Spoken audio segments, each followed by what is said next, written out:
Welcome, everybody, to this CNBC debate on the 2012 Global Outlook. Thank you very much for tuning in, and thank you, our audience, for being here. Now, we're not very good with change, are we? We fear it, we resist it, and yet we know that change is a daily part of everybody's life. We say, let's make do and mend. We also say, if it ain't broke, let's not fix it. Some way implying that if we were to start tampering, then maybe we could make things worse. Goodness, we know that there are one or two industries at the moment with very large lobbying budgets whose whole basis on preventing regulation is let's not tamper because you might make things worse at the moment. But in 2012, we also know that just won't do, will it? Rising unemployment, inequality, and social unrest tell us that change is coming. Change is going to be a very big part of this year. So how does business and business leaders get ahead of that change? How do they make sure that we don't see politicians who are seeking votes in 2012 try to impose the wrong kind of change on the business community? How do we make sure that overzealous regulators don't, in a way, take away the golden goose that could potentially lay the golden eggs for our global economy in 2012? Let's introduce you to our panel. Peter Vosa joins us from Royal Dutch Shell.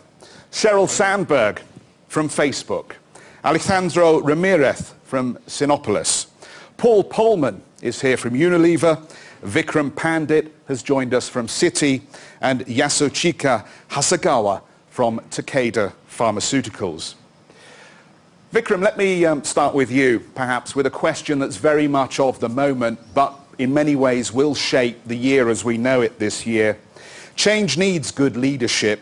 Are we finally seeing what we need to see when it comes to the Eurozone debt crisis?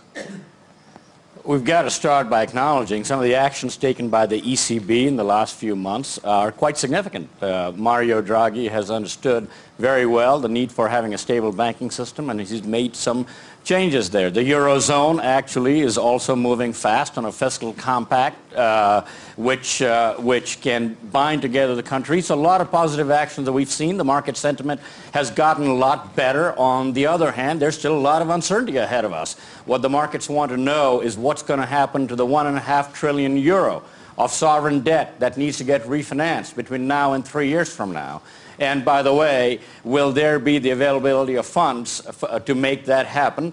And so I look at this and I say that we're heading in the right direction. We've got to work just a little bit more to get over the humps. And this is a critical issue. The Eurozone crisis is probably the most significant overhang on global markets. And I say that because it's costing us about 1% in GDP around the world. And you do the math. I mean, you do the math, say, how many jobs is that? How many people are not working because of that?